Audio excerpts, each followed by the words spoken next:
முத்திபூர்ணம் மெய்யாகவே சதுரகம் கோடிக்கால மக்களிடத்திலும் உள்ள சர்வ மூல மந்திர நிரூபிக்க மகான்மிராகிய சாலை ஆண்டவர்களே முத்திப்பாலிப்பு. அளவிலா வேகு காலம் இப்பூமியில் பழமையான புராதன பூர்வீக நிழல் போலும் பீரியாதேனை ஆண்ட என் நிழல் போலும் பீரியாதேனை ஆண்ட என் தலையில் என் குரு தாழ்வாழி வாழியே என்று நமது குலதெய்வம் மூக்குக்கு வெளியே மூச்சு ஓடாத அவனுடைய ஊன் உறக்கமற்ற நமது குலதெய்வம் பிரம்ம பிரகாச மெய்விழிச்சாலை ஆண்டவர்களை தோத்தரித்து வணங்கி நமஸ்கரித்து மற்றும் இங்கு கூடியிருக்கும் உங்கள் அனைவருக்கும் என் நமஸ்காரத்தை தெரிவித்துக் கொள்கிறேன். அருளமுதம் 49வது வாக்கியத்துல தெய்வம் உத்தரவு பண்றாங்க, உன் உள்ளமாகிய நினைவில் நாம் இல்லை என்றால் கடைசியில் யமன் தான் அங்கு வருவான். யமனுக்கு நடுவன் என்று ஒரு பெயர் உண்டு. நடு என்றால் மையம், அதாவது இந்த பக்கமோ அந்த பக்கமோ சாயாத நீதி எல்லை. ஆகையால் என்ன உஜாரோடு ஆசான் பால் அன்பு மறவாத நினைவில் இந்த மெய்யின் பால் ஒட்டி நீ நடந்து வர வேண்டும் என்று எண்ணிப்பார். இந்த ஜாகிரதை சதா உன்னிடம் இருக்க வேண்டும் என்று நமது குலதெய்வம் பிரம்ம பிரகாசமே விழிச்சாலை ஆண்டவர்கள் திருவாய் மலர்ந்தருளி உள்ளார்கள். சோ இந்த வாக்கிற்கேற்ப சதா நம்ம அந்த நினைவுல இருக்கணும்ன்றதுக்கு ஒரு ஏற்பாடு தான் நம்ம இங்க கூடியிருக்க இந்த சபை. சதா சர்வ காலமும் நிலைத்து நின்றவர்களுக்கு நிச்சயம் வாய்க்கும் அந்த வரமான சொர்க்கபதி வாழ்வுன்னு காலையில பதிவுல நம்ம ஷாலை குமாரி அக்கா சொன்னாங்க. அப்போ நம்ம நிலைத்தே நிக்கணும். ஆனா இந்த உலக பாடு அப்படின்னு சொன்னா கொஞ்சம் இப்படி மாறினா கூட சதா சர்வ காலமும் அங்க நம்மள அந்த அவத்திலேயே நம்ம இழுக்குது. இந்த தவத்துக்கு நம்ம என்னதான் வரணும்னு நினைச்சாலும் அந்த உலக பலு நம்ம அங்கதான் இழுக்க பாக்குது. அதெல்லாம் தவிர்த்துட்டு நமக்கு நாமே ஏற்படுத்திட்ட ஒரு பிளாட்ஃபார்ம் தான் இந்த மாதாந்திர சபை. இன்னைக்கு நாம 54வது மாதாந்திர சபையில கூடி இருக்கோம். அப்பதான் நான் தோணுச்சு, இப்போ நமக்கெல்லாம் இங்க பிரதானமானது என்ன? இப்ப காலையில இருந்து நம்ம உட்காந்து தோத்திரம் படிச்சோம், முத்தி பேருரை கேட்டோம், வாக்கியங்களை பகிர்ந்துட்டோம், பசி ஆறணும். இப்படி இதெல்லாம் பண்றதுக்கு ஒரு ஆதாரம் ஒண்ணு இருக்கும் இல்லையா? அது எது? அது இருந்தாதான் நம்ம இதெல்லாம் பண்ணவே முடியும். அது எது? பற்று. சரி, அதெல்லாம் இல்லாட்டி நம்மளால அது பண்ணவே முடியாது அப்படின்னு ஒரு விஷயம் இருக்கு இல்லையா? அப்போ எது இருந்தா அதெல்லாம் பண்ண வேண்டும் முடியும் அப்படின்னு சொன்னா நம்ம சட்டு நம்ம சொல்ல முடியும், உயிர் அப்படின்னு சொல்லுவாங்க. அது இல்லாட்டி சவம், அக்கா கூட பதிவுல சொன்னாங்க, பிணம் அப்படின்லாம் சொன்னாங்க. அப்போ அந்த உயிர் அதுதான் பாக்குது, கேக்குது, நுகருது, பேசுது, எல்லாமே பண்ணுது.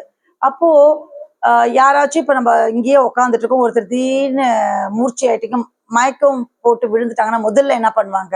இப்ப நான் போயிட்டு உடனே பல்ஸ் பாக்குறேன் அப்படின்னு, ஏன்னா மருத்துவ தொழில் இருக்கிறனால. சில பேரு இருதயத்துல காதை வச்சு கேட்பாங்க. ஆனா 199 பேர் என்ன பண்ணுவாங்க? மூக்கு கீழே கை வச்சுப்பாங்க, மூச்சு ஓடுதா அப்படின்னு பார்ப்பாங்க. அப்போ அந்த மூச்சு அப்படிங்கிறது எவ்வளவு ஒரு இம்பார்ட்டன்ட் பேச்சு. ஆனா அந்த 54வது சபையில தான் அந்த மூச்சை பத்தி பேசணும்ட்டு எனக்கு தெய்வம் அறிவுறுத்துறாங்க. எனக்கு தோணுச்சு, சரி அந்த மூச்சை பத்தி பேசலாம் அப்படின்னு சொல்லிட்டு. அப்போ மூச்சை பத்தி பேசணும் அப்படின்னு சொன்னா தெய்வம் வண்ண வண்ணமா நம்மள வேதத்துல நிறைய விஷயங்கள் நம்மளுக்கு மூச்சை பத்தி சொல்லியிருக்காங்க.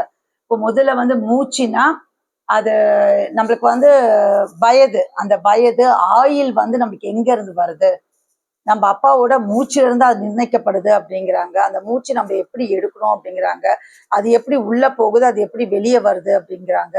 அப்புறம் ஒவ்வொரு தரம் ஒவ்வொரு வேலையில நம்ம அந்த மூச்சை பயன்படுத்த சொல்ல எத்தனை மூச்சு துண்டாடப்படுகிறது அப்படிங்கிறாங்க. சும்மா நம்ம உட்கார்ந்து இருக்கிறச்சு எவ்வளவு ஆகுது. அப்போ அந்த மூச்சை கட்டுப்படுத்தணும்னா நம்ம என்ன அப்படின்றதுக்கு உளவு சொல்லி கொடுத்துருக்காங்க. இப்படி பல விதங்கள்ல நம்மளுக்கு அந்த மூச்சை பத்தி தெய்வம் அருளி இருக்காங்க. அதுல சில வாக்கியங்களை இன்னைக்கு நான் உங்க கூட இந்த மூச்சு அப்படிங்கிற தலைப்புல பங்கிக்கிறதுல பெருமகிழ்ச்சி அடைகிறேன். முதலாவதா நான் அருளமுதம், ஏன்னா நிறைய மூச்சு வாக்கியங்கள் நான் அதுல படிச்சதான் எனக்கு ஒரு ஞாபகம். முதலாவதாக மூச்சு அப்படின்னதுமே அருளமுதம் வாக்கியம் எண் 70 தெய்வம் உத்தரவு பண்றாங்க, இவன் தன் முயற்சியால் பாடுபட்டு தேடி அடைகிற சாப்பாட்டையும் தண்ணீருமே பிரதானமாக நினைக்கிறான். ஆனா இதெல்லாம் விட இப்ப சாப்பாடு இல்லாம நீ எவ்வளவு நாள் வாழ முடியும் அப்படின்னு சொன்னா, ஒரு 30 நாள் உயிருடன் இருக்கலாமா சாப்பாடு இல்லாம நீ இருக்க முடியும். தண்ணீர் இல்லாம ஒரு 64 மணி நேரம் உயிருடன் இருக்கலாம். ஆனா சுவாசமாகிய காற்று இல்லாமல் ஒரு நிமிடம் கூட இருக்க முடியாது. ஏன்னா மூச்சு எடுக்க முடியலன்னா உடனே எல்லா சிஸ்டமும் ஷட் டவுன் ஆயிடும். பிரெயினுக்கு ஒரு 3 செகண்ட் இல்லைனாவே அப்படியே ஷட் டவுன் ஆயிடும் பிரெயின் அப்படின்ட்டு. அப்போ உணவு நீ தேடி போய் சாப்பிடணும். தண்ணி நீ போய் எடுத்துதான் குடிக்கணும். டேப்ல புடிச்சு குடிக்கணும், இல்ல வாட்டர் பாட்டில் இருந்து குடிக்கணும். ஆனா அந்த மூச்சை அதுக்கு அதுவா உன்னை தேடி வருது, அப்படியே நிரப்பி வச்சிருக்காங்க. அப்போ இதுல எத்தனை ஒரு கருணையால நம்ம தெய்வம் அப்படிங்கிறது நம்மளுக்கு ரொம்ப அழகா விளக்கி இருக்காங்க. இவனை படைக்கும் போதே இவ்வளவு மூச்சுத்தான் இவன் ஆயுள் என்று நிர்ணயித்து விடுகிறான். இப்படிப்பட்ட அத்தியாவசியமான அரிய பொருளாகிய மூச்சை இவன் ஒவ்வொரு நாளும் பாழுக்கே செலவு செய்கிறான். அப்போ தவத்துல நம்ம வைக்க வேண்டிய மூச்செல்லாம் அவத்திலேயே போயிட்டு இருக்குது அப்படின்றாங்க. இப்படி அதை பாழ் போக்காமல் அடக்கி வைப்பதுவே யோகம். இதெல்லாம் எதுக்கு எடுத்து வச்சாங்கன்னா அந்த மூச்சு. அண்ணா கூட காலையில முத்தி பெரியாற்ற சொன்னாங்க, இந்த நம்ம ராகம்லாம் தவறாம பாடணும். அந்த ராகம் ரொம்ப முக்கியம். அந்த பாடல்ல ரொம்ப அவசரமா பாடக்கூடாது. தெய்வமும் வாக்கியத்துல உத்தரவு பண்ணிருப்பாங்க, நிறுத்துப்பார் அப்படின்னு சொல்லியிருப்பாங்க. ஏன்னா அதுக்கான அந்த யோகம் எல்லாமே அதுல இன்பில்ட்டா இருக்கு. அந்த ராகத்துல அந்த தோத்திர பாடல் ஏன் நம்மள தினமொரு நேரம் இந்த திருமொழி அதனை கேட்டால் ஒரு பக்கமான படிங்க, காலையில படிங்க, மாலையில படிங்க அப்படின்லாம் ஏற்படுத்தி வச்சிருக்காங்கன்னா, இந்த மூச்சை அடக்கிறத நம்ம தனியா போய் உட்காந்து நான் வாசி பயிற்சி பண்றேன் அப்படின்ட்டு தண்ணியில இறங்கி மூச்சு பயிற்சி பண்றேன்னா அதெல்லாம் நம்ம பண்ண முடியாது இந்த கலிகாலத்துல. அதுக்காக ஒரு உளவா ஏற்படுத்தி வச்சிருக்காங்க தெய்வம். நீ தோத்திரம் பாடு, வணக்கம் பண்ணு, நீ வாக்கியத்தை படி. அப்படி பண்றச்செல்லாம் என்ன ஆகுதுன்னா மூச்சு தானா அடங்குது நம்மளுக்கு அப்படிங்கிறத ஒரு உளவு தான் இந்த மூச்சு. அதுதான் தெய்வம் உத்தரவு பண்றாங்க. இப்படி அந்த மூச்சு பாழ் போக்காமல் அடக்கி வைப்பதுவே யோகம் அப்படிங்கிறாங்க. அப்ப நமக்கு நல்லா தெரியுது, மூச்சு இல்லாமல் ஒரு நொடி நேரம் கூட வாழ முடியாது, இருக்க முடியாது, ரொம்ப அத்தியாவசியமானது கூடாது. அப்போ அந்த மூச்சை இவன் ஆயுளாக இறைவன் இவனுக்கு இனாமாக கொடுத்திருக்கிறான். அப்போ அதாவது ஒரு எந்த கெட்ட எண்ணமோ ஏதோ ஒரு ஓடாம எந்த ஒரு உடற்பயிற்சியும் பண்ணாம சும்மா உட்கார்ந்து இருக்கிறச்சு என்ன ஆகுதுன்னு சொன்னா, 12 அங்குலம் அதாவது 8 அங்குலம் மூச்சு உள்ள போகுது. ஆனா அது வெளியே வரச்ச 12 அங்குலம் மூச்சு வெளியே வருது. அப்போ 12 - 8 எவ்வளவு? 4 அங்குலம் மூச்சு துண்டாடப்படுகிறது. அதுக்கு இன்னொரு வாக்கியத்துல தெய்வம் உத்தரவு பண்றாங்க, இப்ப உள்ள வெற்றிடமா இருக்கு, அதனால மூச்சு சருன்னு உள்ள போயிடுது. ஆனா வெளியே இருக்கிறச்ச முழுக்க உன்னை சூழ்ந்து காற்றால இருக்கு. அதுல நீ அந்த மூச்சை வெளியே விடனா உனக்கு எக்ஸ்ட்ரா எனர்ஜி தேவைப்படுது. அப்பதான் அந்த மூச்சை நீ வெளியே விட முடியும். அதுக்காக தான் அந்த மூச்சு துண்டாடப்படுகிறது அப்படின்னு சொல்லிட்டு இன்னொரு வாக்கியத்துல நம்ம வெளியிடுறாங்க. அதே மாதிரி என்ன சொல்றாங்க, நீ ஒரு பொருள் மீது ஒரு இச்சை வைக்கிறச்சியும் ஆசை வைக்கிறச்சியும் இல்ல ஒரு உணவு நல்லா இருக்குன்னு சொல்லிட்டு அதை சாப்பிடுற பிரயத்னம் பண்றச்சோ 24 அங்குலம் மூச்சு வெளியே ஓடும். உள்ளே தங்குவது 16 மூச்சு அங்குலம் மூச்சு தான். அப்ப என்ன ஆகுதுன்னா, அதே மாதிரி தூங்கும் போது 48 அங்குல மூச்சு வெளியே பாய, உள்ள 24 மூச்சு தான். அதனாலதான் தூங்காதீங்கிறது. பாதிக்கு பாதி போயிடுது. அதனால 12ல 8 உள்ள இருக்கு, 12 வெளியே போய் 4 துண்டாடுது. ஆனா தூங்குறச்ச 48 அங்குலம் வெளியே போகுது, 24 தான் உள்ள. அப்ப 24 அங்குலம் மூச்சு வெளியே. அதனாலதான் தெய்வம் நிறைய வாக்கியங்கள் என்ன நம்மளுக்கு உத்தரவு பண்றாங்களா, தூங்காதீங்க அப்படிங்கிறது. அதுக்காக தான் நிறைய உழவுகள்லாம் ஏற்படுத்தி வச்சிருக்காங்க. நீ தூக்கத்தை குறைக்கனா சடார்னு நீ தூக்கத்தை குறைக்க முடியாது, உணவை குறைச்சாதான் நீ தூக்கத்தை குறைக்க முடியும்னு சொல்லிட்டு பல உழவுகளை நம்ம வாக்கியங்களை தெய்வம் நம்மளுக்கு எடுத்து வச்சிருக்காங்க. இப்படியாக இவன் தன்னறிவு கொண்டு வாழும் வாழ்க்கையில் இவன் மூச்சாகிய வயது துண்டாடி கொண்டே போய் சீக்கிரத்தில் மூப்பு எய்தி மரணம் அடைகிறான். அப்போ ஆனால் ஒரு தெய்வ ஆசானின் திருமுன் அமர்ந்து அவர்களுடைய அருள் வாக்குகளை, இப்போ தெய்வ ஆசான் உடனே நம்ம தெய்வம் எங்க இருக்காங்க, நம்ம சாலைக்கு போனா இல்லையா அரூபத்துல இருக்காங்க அப்படின்னா இந்த சபையில இருக்காங்க. 2 பேர் நீ கூடி பேசினா 3ஆவதா நான் அங்க இருக்கேன்றாங்க தெய்வம். அப்போ இங்க நம்ம தெய்வம் இருக்காங்க. அப்போ அந்த செவிப்புலன் வழியாக கேட்க கேட்க, இப்ப நான் பங்கிக்கிறேன், நீங்க கேட்கறீங்க, எனக்கு என்ன லாபம் இருக்கோ அதே லாபம் உங்களுக்கும் இருக்கு. அப்போ மூச்சு தானே அடங்குகிறது.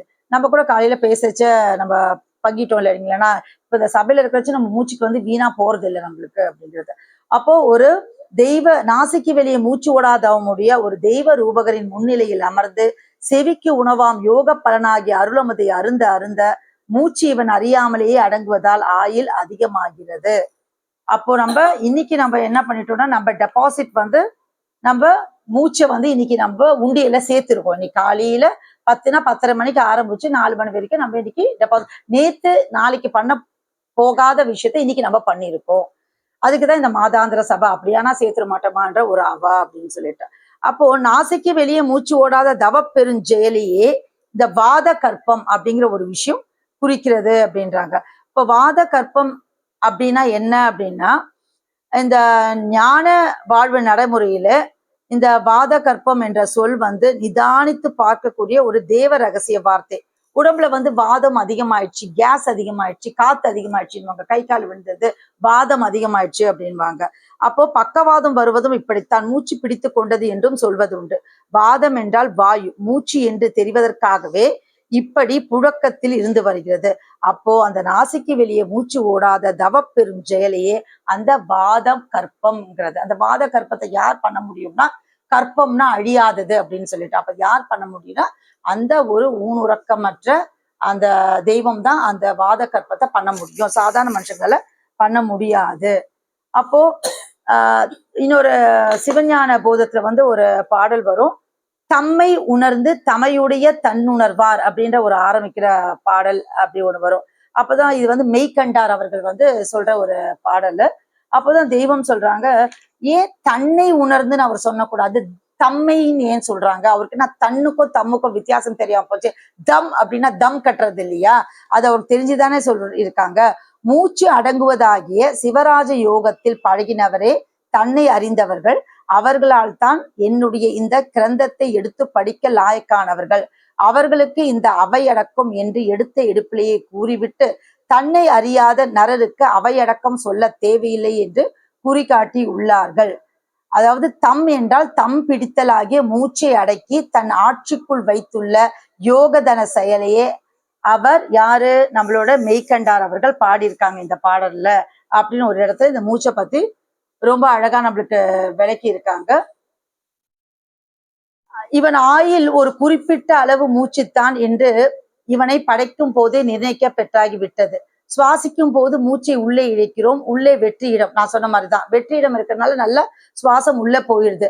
அப்ப வந்துட்டு இவன் ஆயிலாகிய ஜீவசக்தி தான் இவ்வாறு உந்தி தள்ளுகிறது என்று தெரிகிறது. எதை இப்ப வெளியே போறச்ச ஃபுல்லா இங்க வந்து என்ன இருக்குது, அட்மாஸ்பியர்ல முழுக்க வந்து ஏர் இருக்கு. இப்போ இத வரச்சு அவ்வளவு லேசா வர முடியாது. அப்போ உள்ள இருந்து ஒரு எனர்ஜி தேவைப்படுது, அது வெளி உந்தி புஷ் பண்ணி தள்ளுறதுக்கு. அப்பதான் அது நிறைய துண்டாகிறது. அப்போ இவ்வண்ணமாக ஒவ்வொரு மூச்சிற்கும் இவன் ஆயிலை வீணடிக்கிறான். ஆனால் மெய்யின் லயித்திருக்கும் போது நாம் மூச்சு வெறி கொண்டு பாயாது, நூல் போல் மெல்லியதாக இயந்து லேசாக ஓடும். அப்படிக்கில்லாமல் நம் மனம் பொய்யில் லயித்திருக்கும் போது மூச்சு அடங்கா வெளி வீச்சாக பாய்ந்து வெளியேகிறது. அப்போ எவ்வளவு நாள் வந்து இந்த மூச்சு வந்து வீணாயிட்டு இருக்கும் அப்படின்னு சொன்னா, இப்படி சும்மா சாதாரணமாக இருக்கும் போதே 4 அங்களும் துண்டாடி ஜீவபலத்தை இழிக்கிறோம் எனில் உலக இச்சை, தூக்கம், சிற்றின்பம் அப்படின்னு அனுபவிக்கிறது 64 அங்குல மூச்சு வீணாகுது அப்படிங்கிறாங்க. இவைகளில் நம் உயிர் ஈடுபடும் போது 8 அங்குலம் 16 அங்குலம் ஒவ்வொரு மூச்சிற்கும் துண்டாடப்பட்டு ஜீவபலத்தை இழுத்து கொண்டே இருக்கிறோம். இப்படி மூச்சுக்கு மூச்சு நம் பலத்தை இழப்பதாலேயே உடல் தேய்ந்து தேய்ந்து முதுமை வந்து லபிக்கிறது. அறிவை என்ற பருவம் வரைக்கும் இவன் மூச்சு வெறி வேகத்தில் துண்டாடப்படுவதில்லை. அறிவை தெரிவை அப்படின்னு சொல்லிட்டு ஒரு பிரிக்கிறாங்க இல்லையா, அப்ப அந்த அறிவை வரைக்கும் ஓடுறது இல்லை. அறிவு பருவத்துக்கு வந்த அப்புறம் தான் இவன் மூச்சு துண்டாடப்படுகிறது அப்படிங்கிறாங்க.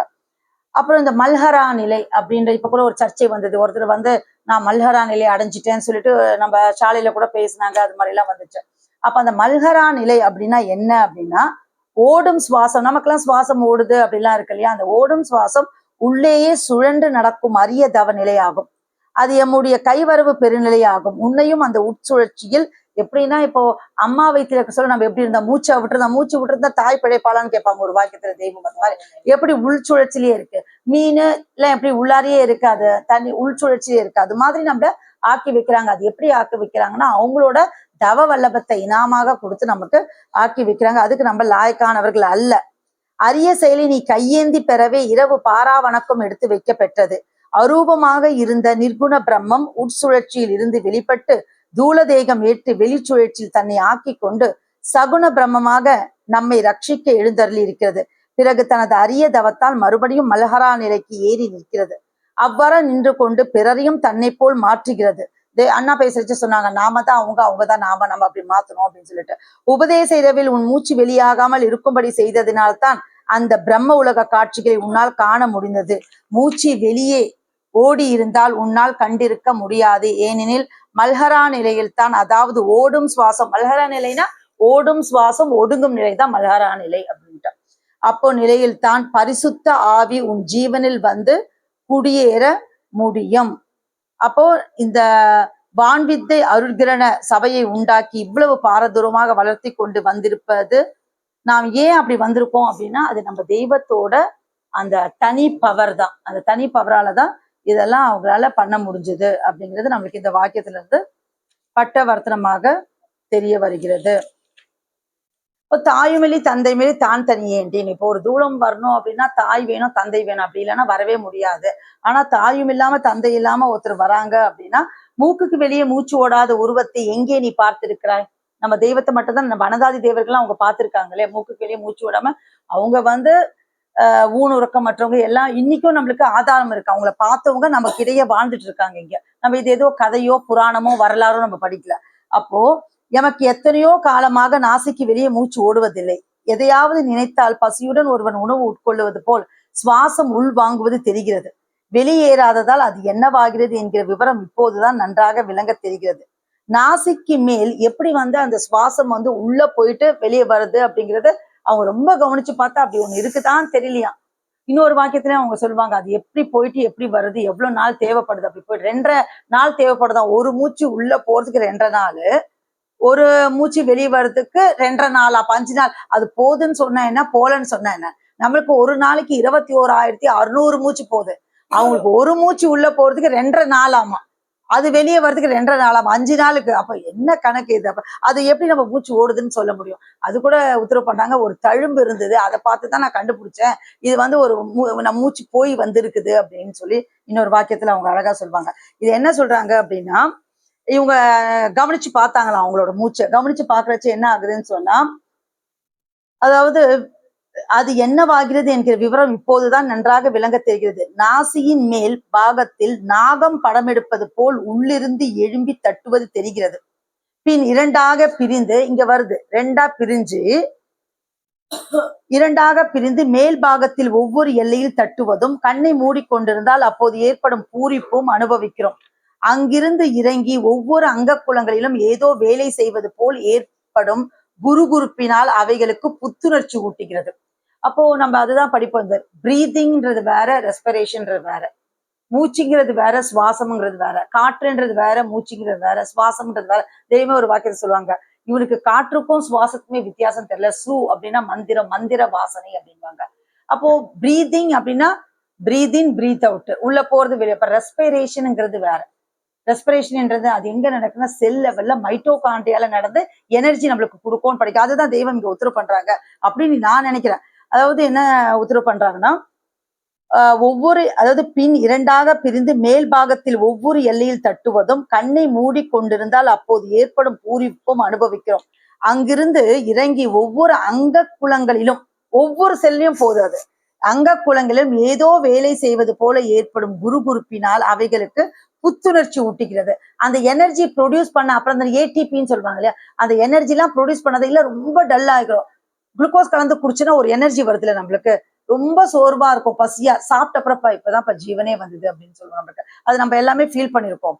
அப்போ ஏற்படும் குருகுருப்பினால் அவைகளுக்கு புத்துணர்ச்சி ஊட்டுகிறது. இவ்வாறான மாறுதலினால் சீக்கிரமே மேனி கருப்பிட்டு எவ்வளமாக மாறினால் எம்மை பெரியோர் என்ற அடையாளம் தெரியாமையால் பெண்டின் மக்கள் சகஜமாக எம்மை அணுக பூசுவார்களோ என்று கவலைப்படுகிறோம்.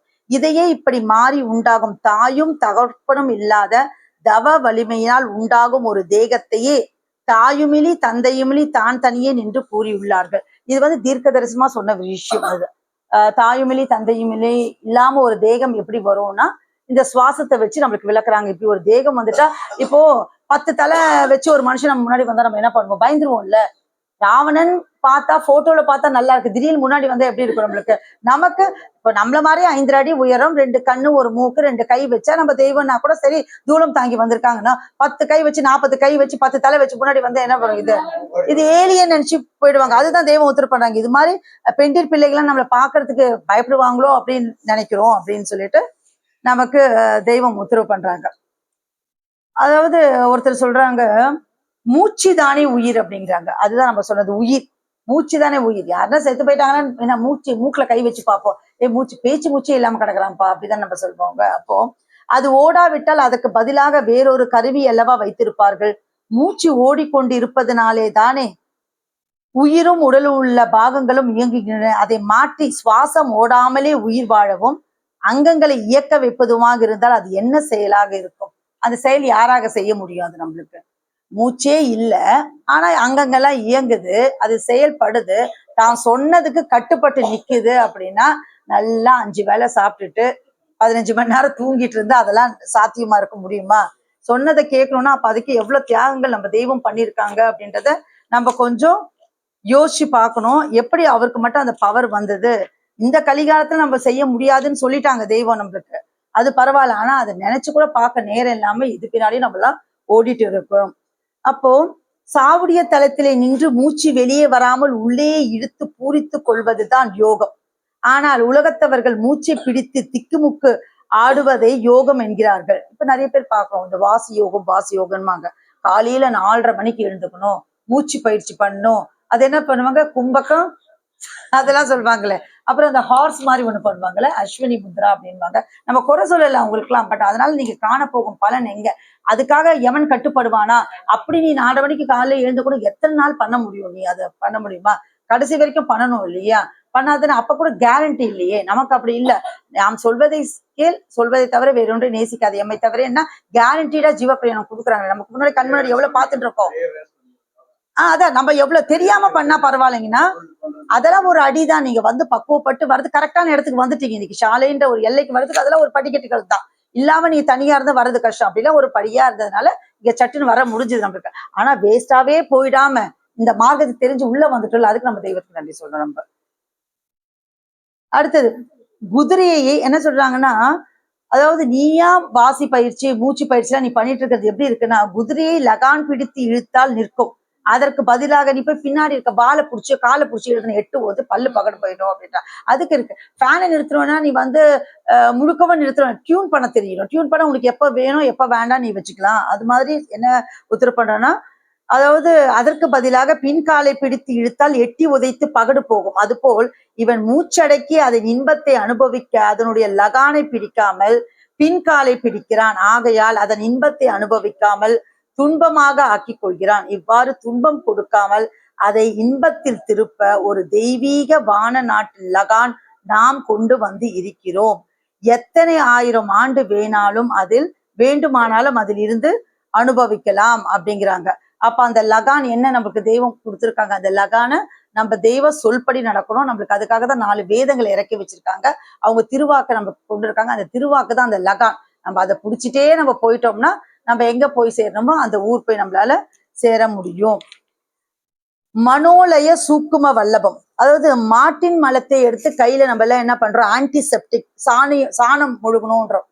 சாணம் முழுகுனா அது வந்து கிருமி நாசினி அப்படிங்கிறோம். ஆனா மனுஷன் மலத்தை அந்த பக்கம் இருந்தாலே நம்ம ஓடி போயிடுறோம்ல நம்மளுக்கு அப்படின்னு சொல்றோம். அதான் கேக்குறாங்க, உயர்ந்த நீ என்ன சாப்பிடுற, நல்ல என்ன பாதாம் பிஸ்தா சாப்பிடுற, அப்புறம் என்ன சாப்பிடுற, நெய் சாப்பிடுற, தேன் சாப்பிடுற, தேனில் ஊர்ன சுவையான அறுசுவை உணவு வேணுங்கிற. ஆனா அந்த மாடு என்ன சாப்பிடுது, பிள்ளை சாப்பிடுது. ஆனா அது சாணத்தை கையில எடுத்து கோமியம் குடிக்கிறோம், எல்லாம் பண்றோமே. ஆனா அறுசுவைய சாப்பிடுற உன்னோட இதை வந்து அசூசியா இருக்கு. ஏன்? உயர்ந்த நறுமண உணவு அருந்தும் இவனுக்கு இப்படி நாற்றம் அடித்தும் மட்டமான உணவை உண்ணும் ஆடு மாடுகளுக்கு நாட்டம் இல்லாமல் இருக்கிறதே. ஏன்னா கட்டுப்படும் ஸ்தானத்தில் சுவாசம் கட்டுப்படுமேயானால் அந்த நாற்றத்தை அறவே சுட்டெரித்து இல்லாமலே ஆக்கிவிடலாம்.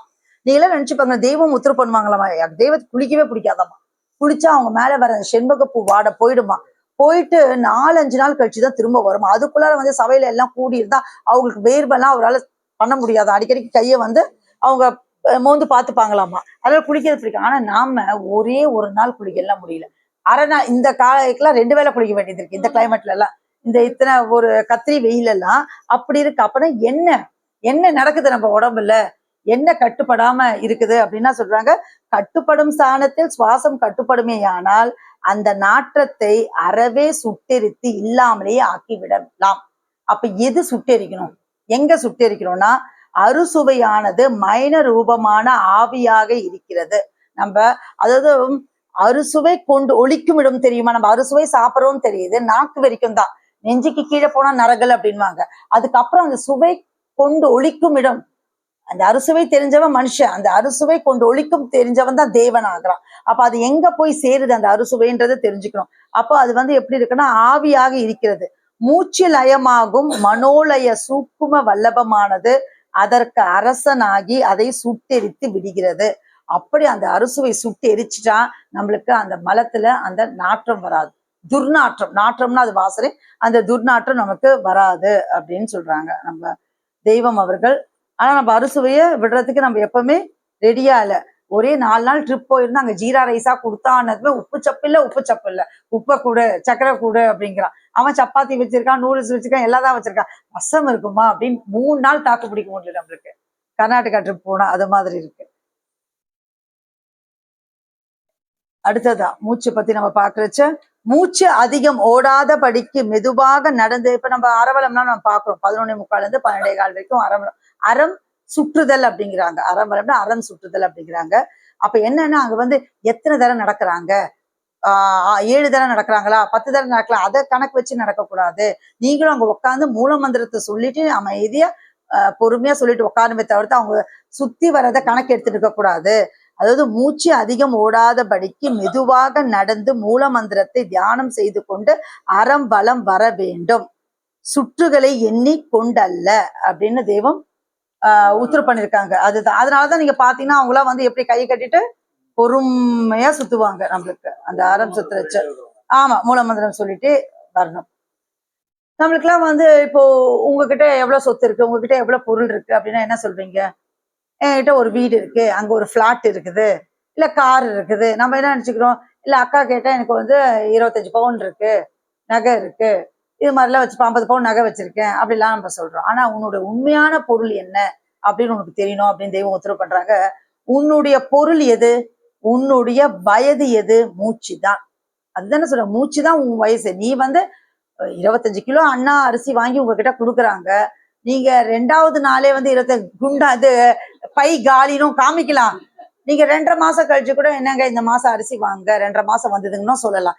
ஏண்டி நான் இப்பதானே 2 நாளுக்கு முன்னாடி வாங்கி கொடுத்தேன்னா அது உங்களோட என்ன, நீங்க அதை சாமர்த்தியம், நீங்க அதை சமைச்சீங்களோ, கீழே கொட்டினீங்களோ, பக்கத்து வீட்டு கொடுத்தீங்களோ, அப்படி அதே மாதிரிதான் உங்களுக்கு நீங்க பிறக்கறச்சு ஆயுள் நிர்ணயிக்கப்பட்டு உங்ககிட்ட மூச்சு கொடுத்துட்டாங்க.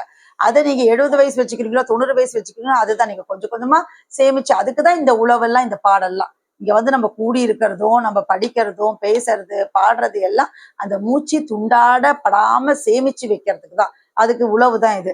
வேறு எதையோ நீ பொருள் என்று நினைக்கிறாய், அது அல்ல.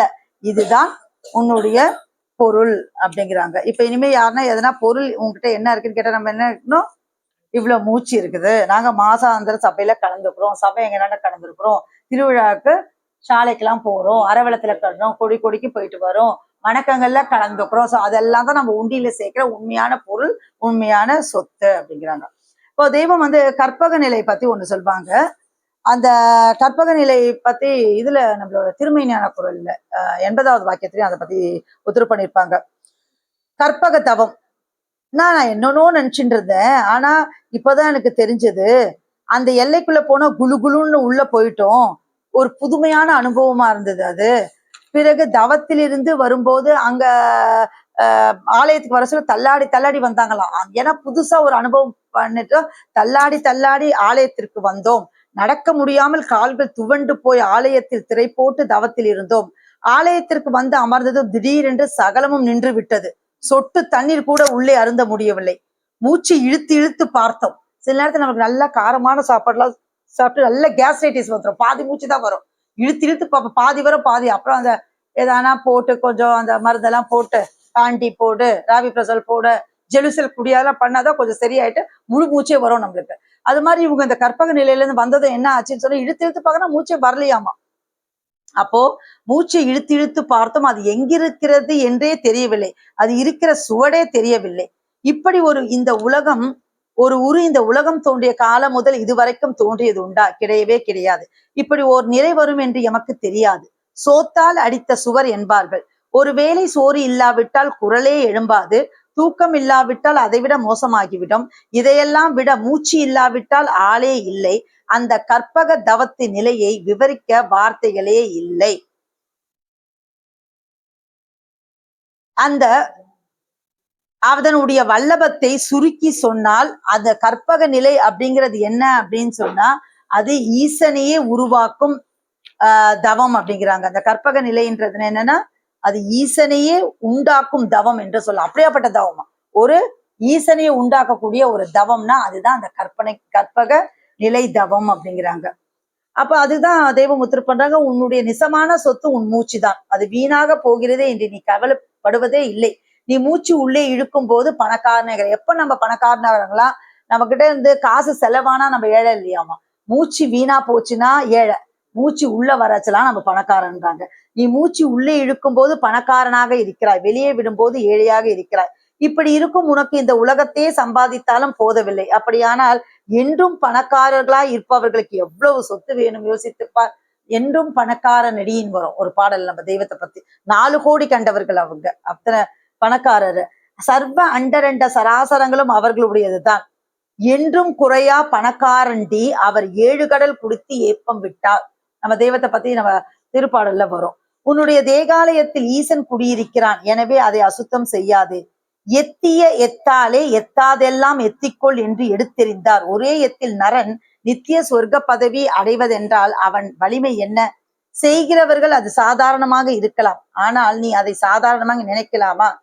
நாம் உழுதேன், நான் தண்ணீர் பாய்ச்சினேன் என்று ஏன் பெருமை எடுத்துக் கொள்கிறாய்? விளைவிக்கின்றவர்கள் கர்த்தர் அல்லவா? எப்பவுமே நம்மளுக்கு அந்த நினைவு இருக்கணும். நம்மளுக்கு எதுவுமே நம்மளால இல்லை, எல்லாம் அவங்க செயல், அவங்க அப்படின்ற ஒரு தன்னறிவுல சாய்தாம உன்னை சரணடைந்தேன்னு நம்ம அவங்க கிட்ட சரணடைஞ்சணும். வாழ்க்கையில ஒரு மனிதனுக்கு எது முக்கியம்? முதல்ல நான் கேட்ட கேள்வி அதுதான் மூச்சு தானே. மூச்சு இல்லாமல் ஒரு நிமிடம் இருக்க முடியுமா? முடியவே முடியாதே.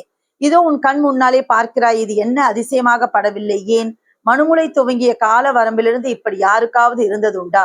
பல ஆண்டு காலம் அத்தோடு கூட உணவும் இறக்கவும் இல்லாமல் இப்படி ஒரு உருவை நினைத்தாலும் பார்க்க முடியுமா? முடியாது. அதோடு கூட உனக்கு சந்திப்பு இருக்கிறது என்றால் நீ யார்? யாருடைய ஆர்டருக்காவது யமன் விலகி நிற்பானா? அப்ப ஆர்டருக்கு நடக்கிறது என்றால் அங்குள்ள வலிமை என்ன திமுதிமுத்து இருக்கும்ன்றாங்க. அப்போ நம்ம காலையில பேசுன மாதிரிதான் நாமெல்லாம் எவ்வளவு ஒரு பாக்கியவான்கள். நம்ம பக்கத்து வீடு, எதிர் வீடு, நம்ம சுத்தி இருக்கவங்க, வேலை செய்யற இடத்துல எவ்வளவோ பேர் இருக்காங்க. எல்லாம் இருக்கு, பணம் இருக்கு, கார் இருக்கு, பங்களா இருக்கு, எல்லாம் இருக்கு. ஆனா அவங்களுக்கெல்லாம் யமன் கட்டுப்படுவானா? யமன் கட்டுப்பட்ட ஒரு துணை அவங்க தேடி வச்சிருக்காங்களா? ஆனா நாம பாக்கியவான்கள். யமன் அந்த பக்கம் போடா, இவன் என் பையன் அப்படின்னா தள்ளி நிக்கிற அளவுக்கு ஒரு துணையை நம்ம தேடி வச்சிருக்கோம். அதனால நாமெல்லாம் பாக்கியவான்கள் அப்படிங்கிறது நம்ம எப்பவுமே காலையில கூட சொன்னீங்களேன்னா, நம்ம சிவனோட பிள்ளைன்ற அந்த பெருமிதத்திலேயே நம்ம இருக்கணும் அப்படிங்கிறது அது உண்மைதான். நம்ம எப்பவுமே அந்த பெருமிதத்திலேயே நம்ம இருக்கணும். உன் மூச்சு துண்டாடுவது நிறுத்த பெற்று உன் சுவாசம் வெளியே போகாமல் தங்கணும் அப்படின்னா நம்ம என்ன பண்ணோம்னா, சதா ஈசன் சுவையே செவிகளுக்கு விருந்தளிக்க வேண்டும். அப்படி விருந்தளித்து வந்தால் சுவாசம் கட்டுப்பட்டு நிஷ்டைக்கும் தவத்திற்கும் வழி பிறக்கும். அது உன் ஆசான் தயவால் தான் நடக்க வேண்டும். நம்ம முடியாது, நம்ம என்னதான் பிராக்டிஸ் பண்ணாலுமே இந்த கலிகாலத்துல அது சாத்தியம் இல்லை. அதனால நம்ம ஆசான் சொல்படி நடந்தா அவர்களுடைய அன்பை பெற்று உன் பக்கம் அவர்கள் அன்பை பாயும்படி செய்து கொள்ள வேண்டும். இதான் உலகம். நம்மளால எதையும் நிறுத்த முடியாது, மூச்சு நிறுத்த முடியாது, சுவாசத்தை நிறுத்த முடியாது, கட்டுப்படுத்த முடியாது, எதுவுமே பண்ண முடியாது. அவங்க அன்பை பெற்று அவங்க தயவால அவங்க சம்பாரிச்சு வச்சிருக்கிறதுனால அவங்களுக்கு இனாமா நம்மளுக்கு ஜிபே பண்ணாங்க அப்படின்னு சொன்னா இதெல்லாம் நடக்கிறதுக்கு ஒரு சாத்தியக்கூறு இருக்கு. அதை நம்ம பிடிச்சு வச்சுக்கணும். அதாவது ஒரு தெய்வம் சொல்றாங்க, அன்னைக்கு 29/10/73 அன்னைக்கு தான் கண்டுபிடிச்சாங்களாமா. மூல இடத்திலிருந்து புறப்பட்டு நாசி நுனி வரை வருவதற்கு 160 நாழிகை பிடிக்கிறது. நான் சொன்ன மாதிரி 2.5 நாள் 160 நாழிகை. 60 நாழிகை ஒரு நாள், 24 மணி நேரம், 60 நாழிகைன்றது. அப்போ 160 நாழிகை. பின் மறுபடியும் போய் சேர்வதற்கு 160 நாழிகை பிடிக்கிறது. இதை அந்த பாதையில் உள்ள தழுவு ஒன்றை வைத்து கண்டுபிடித்து விட்டோம். அதாவது 4 அங்குலம் நடப்பதற்கு 160 நாழிகை, அதாவது 2.5 நாள் ஆகிறதாம் அந்த மூச்சு. எனவே மூச்சு ஓடவில்லை என்றே சொல்லிவிடலாம்.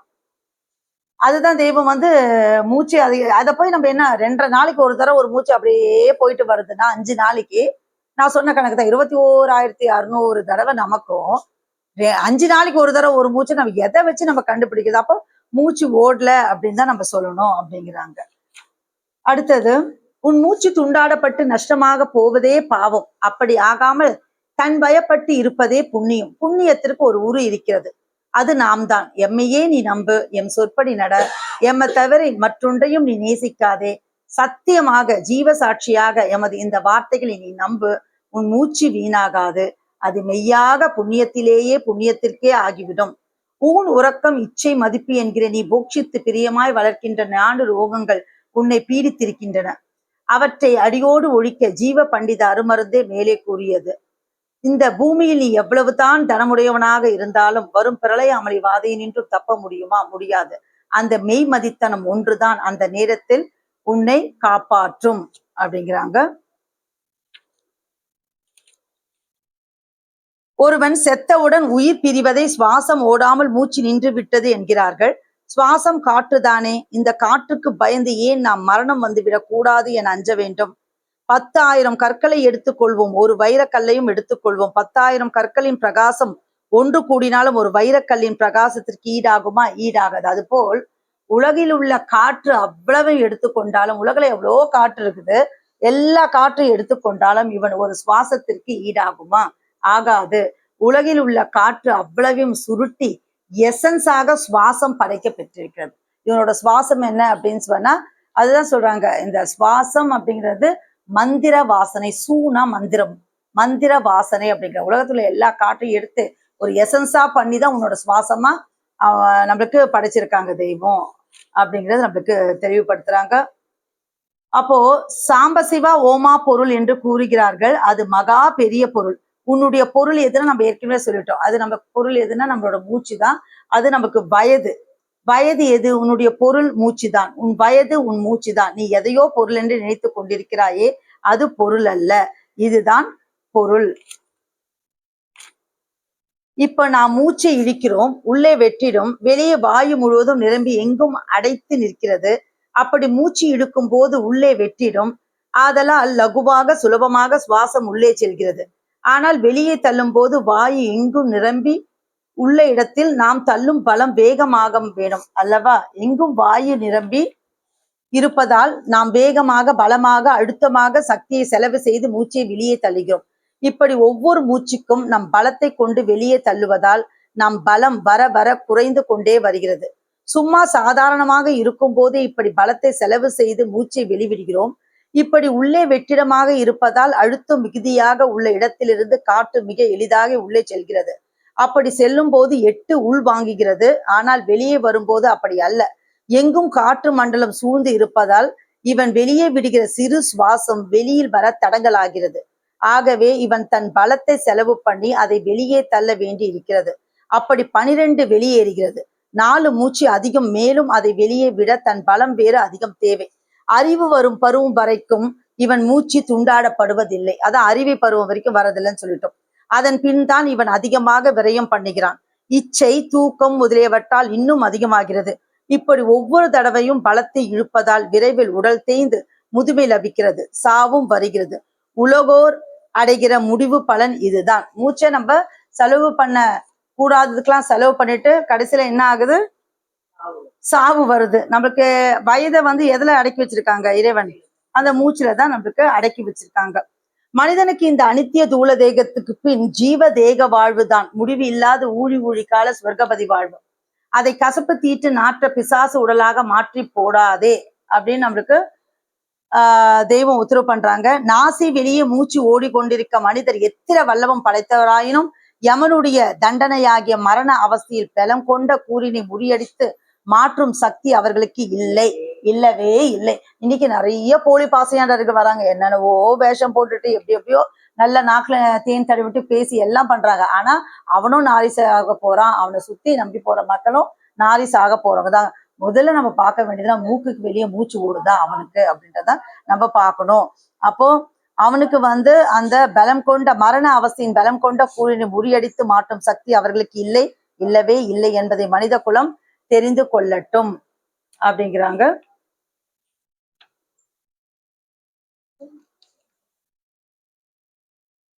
பரமாத்மாவிற்கு மூச்சு ஆடாது. பரமாத்மா, ஜீவாத்மா, பரமாத்மா ரெண்டு நம்மளுக்கு இருக்குது. நம்ம தெய்வமே உத்தரவு பண்ணுவாங்க. இவங்க பாட்டையார்கிட்ட அடையறச்சியும் அதான் சொல்லுவாங்க, நாம் ஜீவாத்மா, பரமாத்மா வந்து பாட்டையாரா இருந்தாங்க, நாங்க போய் அப்ப ரெண்டு பேரும் சேர்ந்தாதானே இன்பம் அப்படின்வாங்க. பரமாத்மாவிற்கு மூச்சு ஆடாது. மூச்சு ஆடிக்கொண்டிருப்பது ஜீவாத்மா. ஜீவாத்மாவின் மூச்சு அடங்குவது பரமாத்மாவை சார்ந்த நிலையில். இதற்கு ஜீவாத்மா தன் உடல் பொருள் ஆவியை பரமாத்மாவிற்கு தத்தம் செய்து அது தன்னுடைய உடல் என்று ஆன பிறகுதான் ஆகும். இத்தூலத்தை நீக்கி ஜீவதேகத்தில் ஏற்றி ஜீவாத்மாவையும் பரமாத்மாவையும் பரமாத்மா சொரூபர் அறிவிப்பார்கள். இந்த உடலில் இருந்து கொண்டே ஜீவதேகம் கடந்த காரண தேகத்திற்குள் போக்குவரத்துள்ளவர்களே இந்த செயலை செய்ய லாயக்குள்ளவர்கள். இப்போ வார்த்தை அளவில் நிற்பது என்ன? தூளதேகம். நினைவு என்ன பெற்றது? ஜீவதேகம். மூச்சு பத்தி நம்ம வேதத்துல நிறைய இடத்துல நிறைய தெய்வத்திருப்பாங்க. அதுதான் எப்பவுமே நம்ம சொல்றதுதான். தாய் வயிற்றுல இருக்க சொல்ல நம்ம ஏற்கனவே பேசணும் இல்லையா? மூச்சியும் இல்லை, சப்தமும் இல்லை.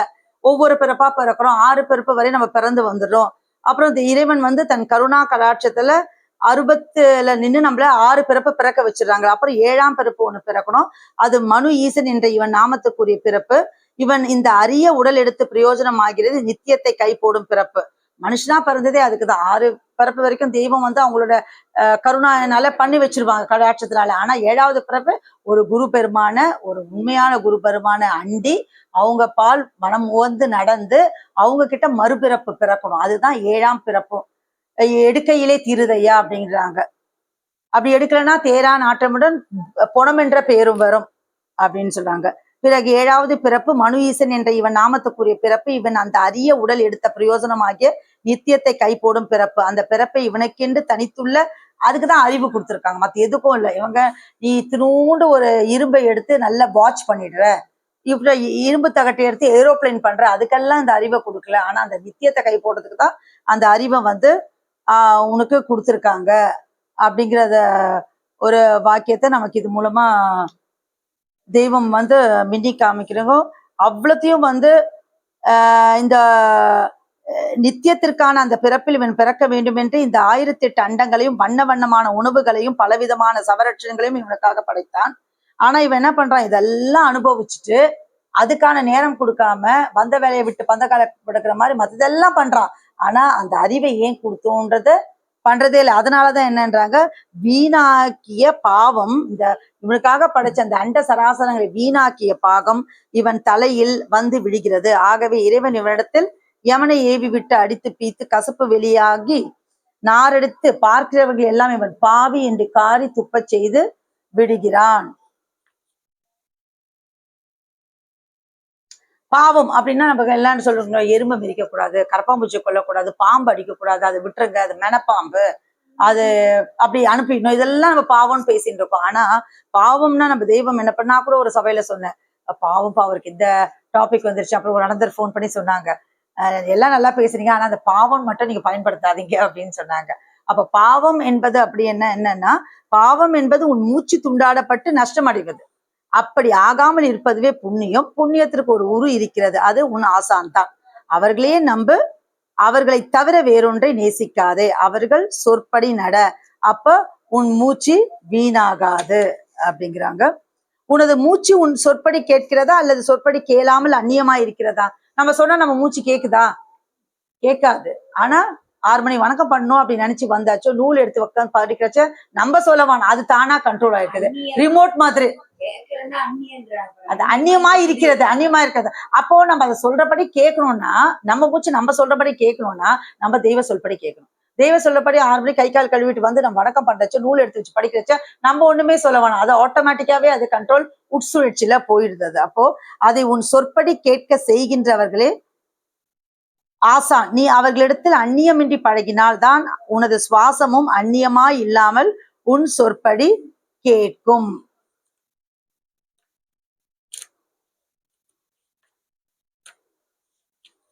அடுத்தது சதா சத்திய ஓட்டுதல் நீ இருக்க வேண்டும்.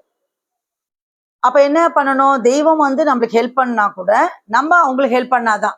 அப்போ சதா சத்திய ஓட்டுதல் நீ இருக்க வேண்டும். எமது ஆண்மை பிறந்த அந்த க்ஷணமே உன் எண்ணம் அந்த முகமாக திரும்பி விட வேண்டும். அடுத்த மூச்சு வீணாக ஓடப்படாது. அப்படி ஓடினால் எம்மை அவமானப்படுத்திய குற்றம் வெறுப்பு உன்மேல் வரும் அப்படிங்கிறாங்க. அதுக்குதான் நம்ம நிறைய இந்த 54 சபையிலும் பேசியிருக்கோம். நம்மளுக்கு கத்தியை நீட்டி காமிச்சு பாயினும், எட்டிக்காயை கொடுத்தா கடக்கு மடக்குன்னு சாப்பிடணும், வாளை ஓங்கி கல்லின் மேல் விட்டால் அது அதன் மேல் பாய யோசிக்குமா? யோசிக்காது. ஏனெனில் அந்த நன்மை தீமை எம் கையில் இருக்கிறது. நீ அந்த மாதிரியான திட நம்பிக்கையில் ஆக வேண்டும்.